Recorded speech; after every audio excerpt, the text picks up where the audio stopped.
Magandang hapon mga kabay. Meron po akong repair dito, DWA200S. Ayan po, grinder D4. Ayan mga kabay, nakasaksak po yan. Ayan. Tapos yung natin, ayan mga kabay, wala, hindi umandar.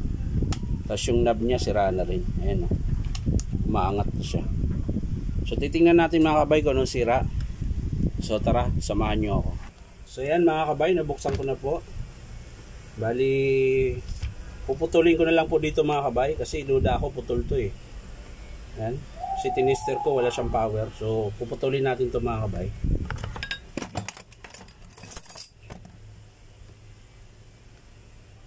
Yan.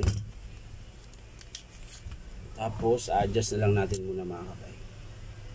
Yan. Para malaman natin kung okay pa.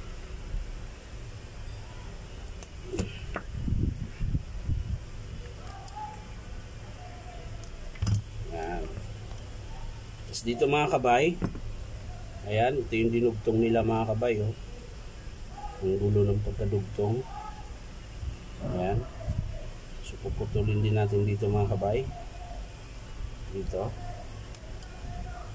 Ayan.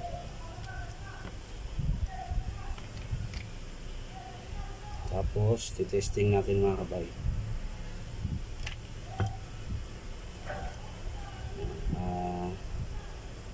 Ano ba?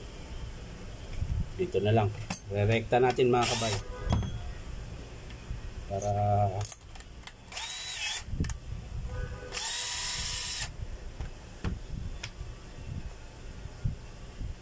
dito natin gagawin mga kabay. Ayan.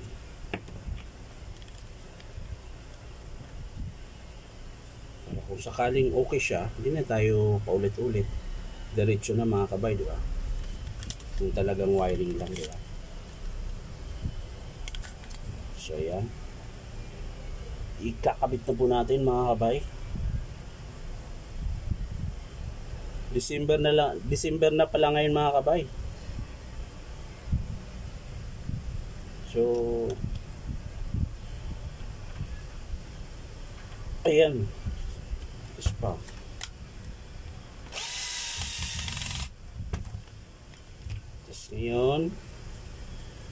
Ngayon dito. Yan. Dito natin yan gagawin mga kabay. So.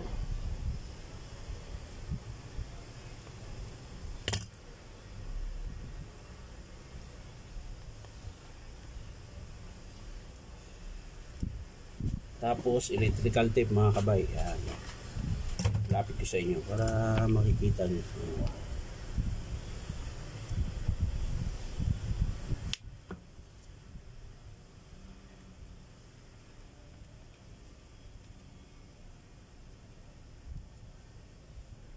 Sabal talaga pag may gloves, sumasabit.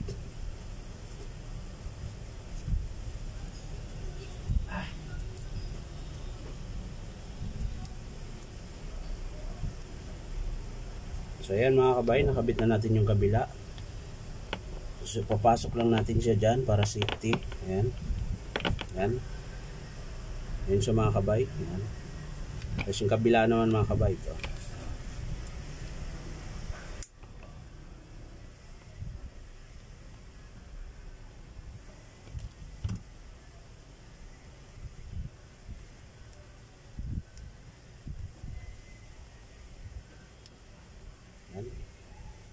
Ganun din mga kabay, electrical tape din.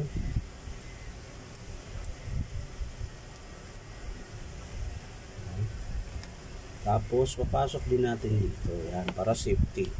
Ayan mga kabay, so kinabit ko na. Ngayon titesting natin ulit mga kabay kung gagana. Pero yung knob niya mga kabay sira talaga, oh. Ayan, ito.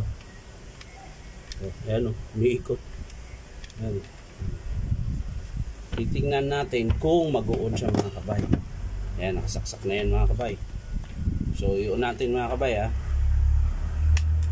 Yun, wala pa rin talaga mga kabay. So titingnan natin kung bakit ayaw gumana.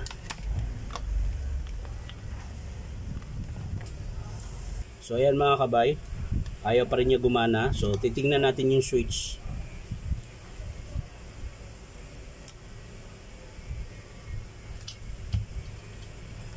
Kailangan natin kalasin yung switch mga kabay,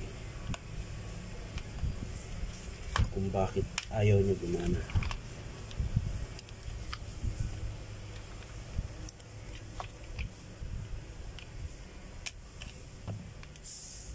Yan. So ayan mga kabay, tinanggal ko na. So tester natin ulit mga kabay. Ayan, papakita ko sa inyo para yan. Yan, tester. Yan, buo po yung tester ko mga kabay, hindi sira yan, kahit ganyan lang yan. Tester natin muna sa cord. So yan, buo yung cord, kabila. Yan, meron din. So buo yung cord. Tapos pag nakarekta siya mga kabay, ayan, tingnan nyo po, ayan, pumapalo. Yan. So yung switch ang titesterin natin mga kabay, dito tsaka dito. Yan. Tapos pindutin natin yung switch. Yun, wala mga kabay, kabila.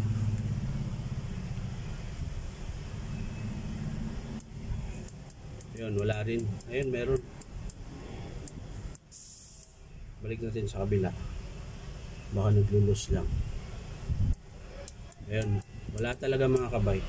So walang contact yung kabila mga kabay. Re-rekta natin. Ayan. So i-rekta natin to. Ayan.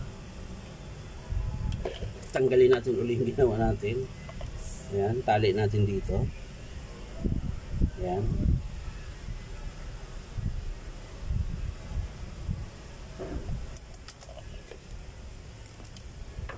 So ayan mga kabay, nakarekta po yung kabila. Yung kabilang side lang ang meron. Ayan. So pipindutin natin yan mga kabay, sasaksak natin kung gagana siya. Ayan. So ayan mga kabay. So ito yung switch ha. Ito. Ayan. Sasaksak natin mga kabay.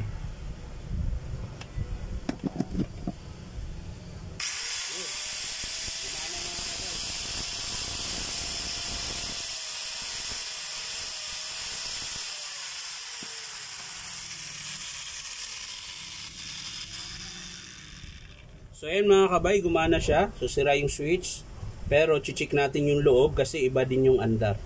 So tingnan natin. So ayan mga kabay, nabuksan ko na.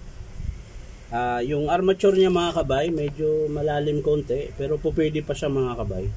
So yung bearing lang niya sa harap, ito, yung 608, medyo alog na.